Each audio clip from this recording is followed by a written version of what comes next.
Boa tarde, meninas, tudo bem?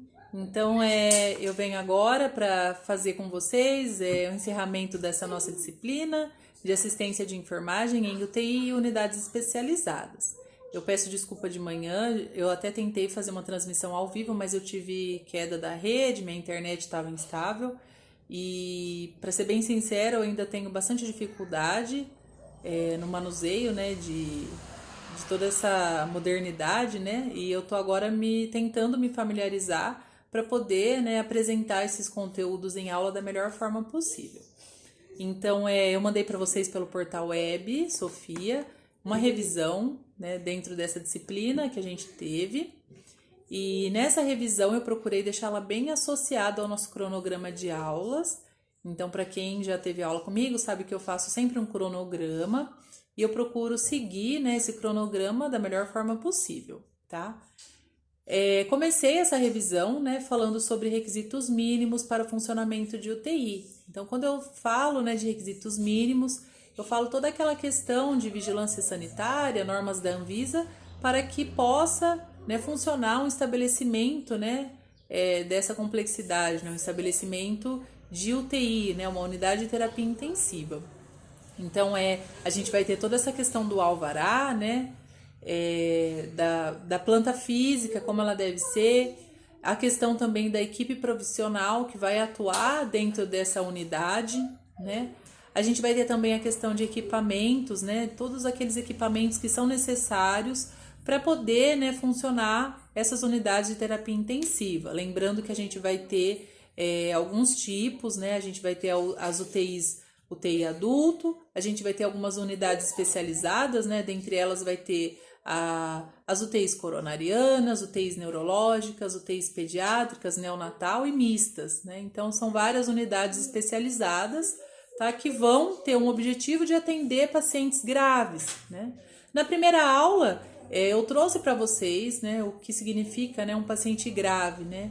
Então, o que é um paciente grave? Então, é aquele paciente que tem uma instabilidade hemodinâmica, que ele necessita de um acompanhamento, né, de uma equipe, né, tanto em questão de monitorização, como de cuidados e procedimentos específicos para recuperar essas funções que nesse momento, né, ele tem grande instabilidade de ter uma autorregulação, tá? Falando também sobre requisitos mínimos, a gente vai ter a questão de controle de infecção hospitalar, tá?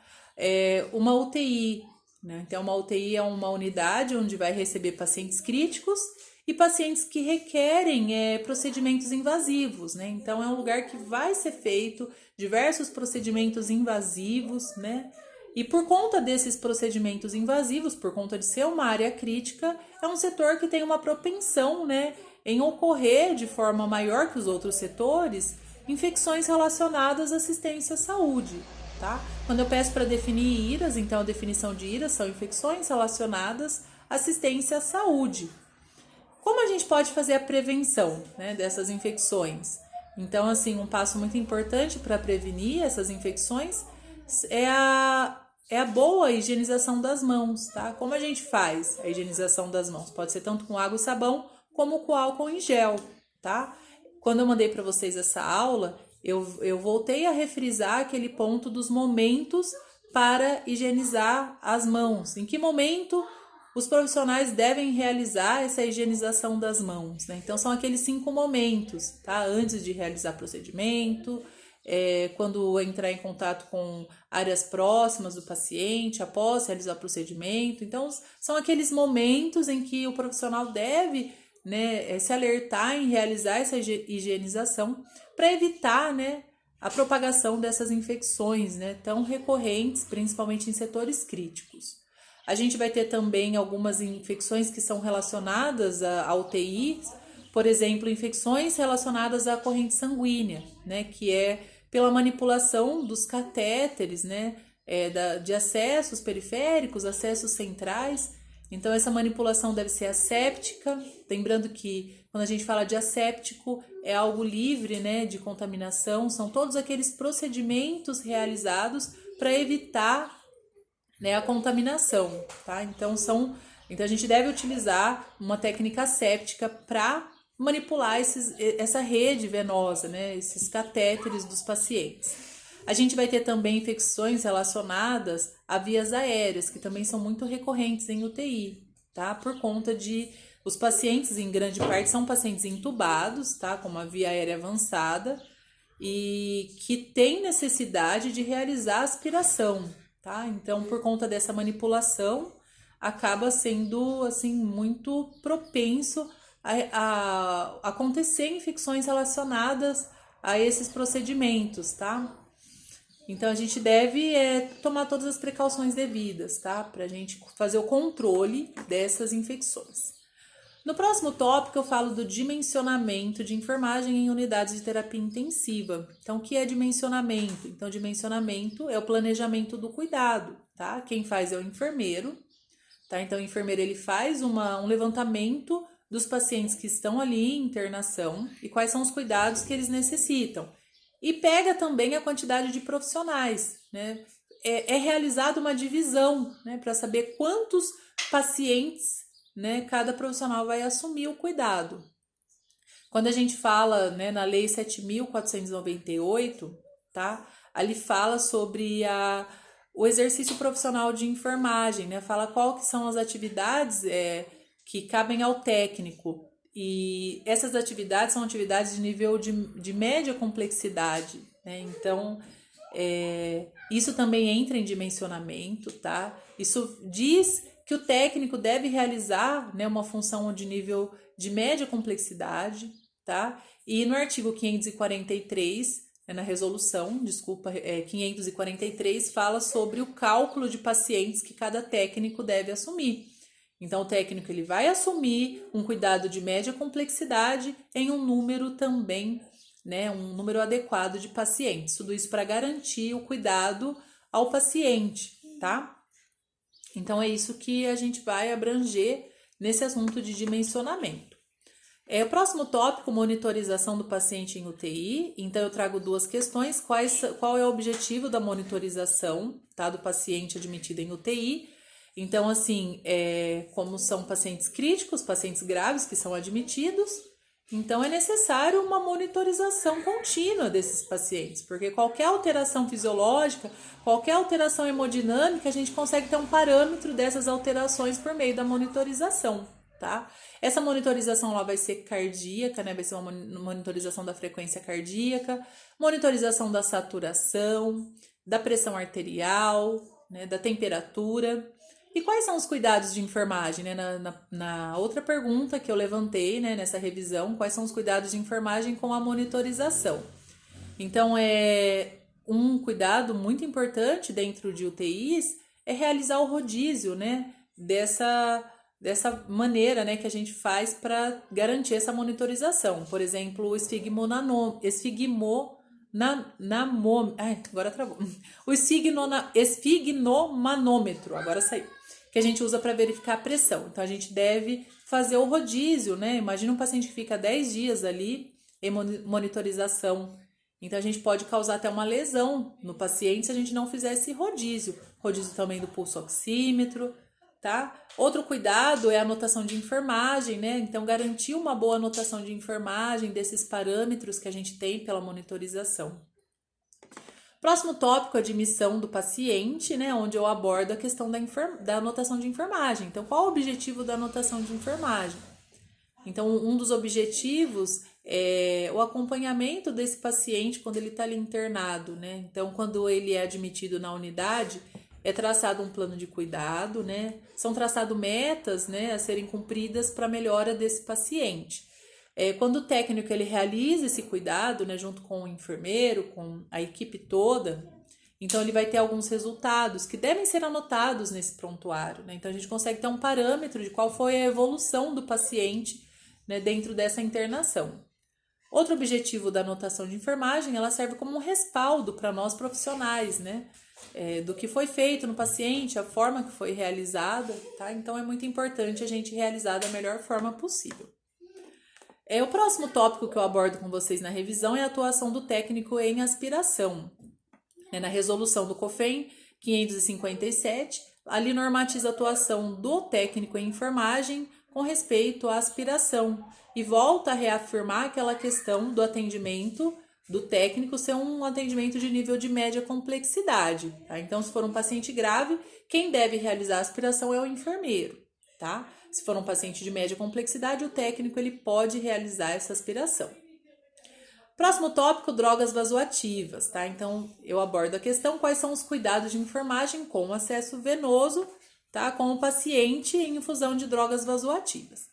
Então, assim, o paciente que está sendo admitido em UTI, o paciente que faz uso de drogas vasoativas, é bem possível que ele obtenha um acesso venoso central, tá? Mas em caso desse paciente não ter um acesso venoso central, muitas vezes pode ser que esse paciente esteja recebendo essa infusão em acesso periférico, tá? Então, assim, é muito importante esse paciente ser acompanhado, né?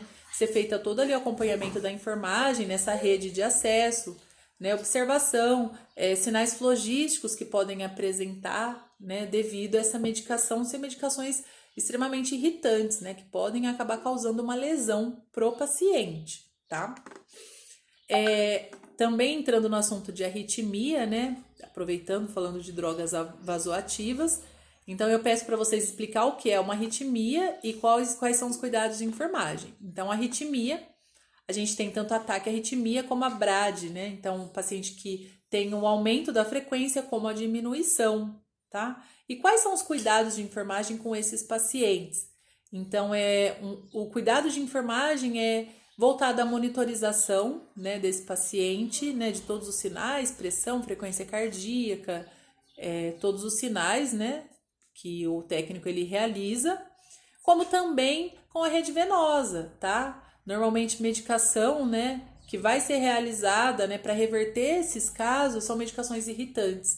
Então o técnico ele tem que se atentar também à infusão dessas medicações.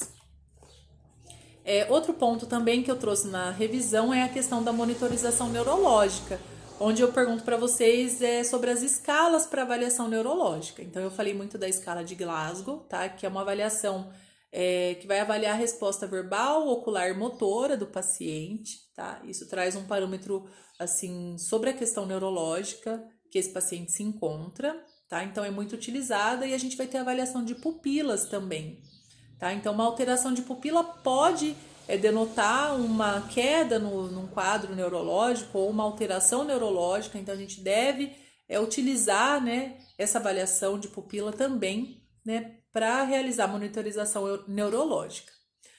Falando de IRAS em UTI, que é o nosso próximo tópico, eu falo de IRAS em UTI e sepse, né? Então a gente já abordou isso na questão número 1, né, que é a definição de IRAS, qual que é a relação da IRAS com a UTI. Então eu já respondi. Já disse que é por conta de procedimentos que são realizados, né? Procedimentos invasivos que são corriqueiramente realizados nessas unidades. E como a gente pode prevenir? Então, a gente vai prevenir com a higienização das mãos, que é um ponto muito importante, mas também com aqueles procedimentos que a gente realiza, né? Realizar procedimentos assépticos, né? Evitando a contaminação, né? Pela manipulação, né? Desses pacientes.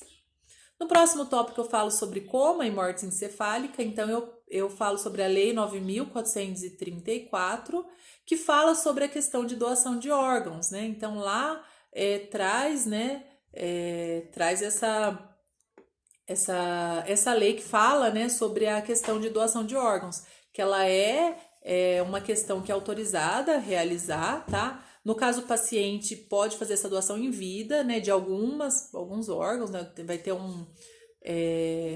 tem um limite para isso, vai estar nessa lei 9.434, tá? Então, quem vai assinar é a própria pessoa, e a gente tem também a doação no caso de um ente querido que acaba, né, entrando em morte encefálica e acaba fazendo a doação, né, a captação e a doação desses órgãos.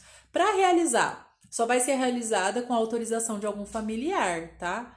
Então, se a pessoa tem o desejo de fazer a doação, mas a família ela não autoriza, então não é realizado, tá? Então, deve ser muito claro essa questão, né, com a família, né? A pessoa deve deixar esse desejo expresso em vida, pois depois, né, quando ele tem essa questão, né, de morte encefálica, então a família ela precisa autorizar, tá? A gente tem uma diferença, né, entre coma e morte encefálica. A diferença é que na morte encefálica é uma questão irreversível, né? Então não tem o que fazer. E na coma é uma questão que é reversível, né? Uma questão que o paciente ele não responde, ou ele responde muito pouco, mas é uma questão que pode ser revertida ali, né? Em algumas situações a coma ela até mesmo é induzida, né? Então que vai reverter depois. Já na morte encefálica não tem o que fazer. Então é irreversível. No próximo tópico, que é o último, eu falo da humanização em UTI, né? Que abrange aquele artigo que eu mandei para vocês, que fala da importância não só do embasamento científico na enfermagem, mas também a questão da humanização, levar em conta a família, levar em conta a cultura, as crenças e o paciente como um todo, né? Não só olhando para aspectos fisiológicos, mas para aspectos da vida do paciente, tá? A gente tem o exemplo de Florence, né, que foi o nosso primeiro exemplo, né, na enfermagem, que era uma pessoa que tinha amor ao próximo e cuidava das pessoas, denotava empatia no cuidado, tá? Então é muito importante a gente realizar essa humanização dentro da UTI. Certo, meninas? Espero que tenha ajudado.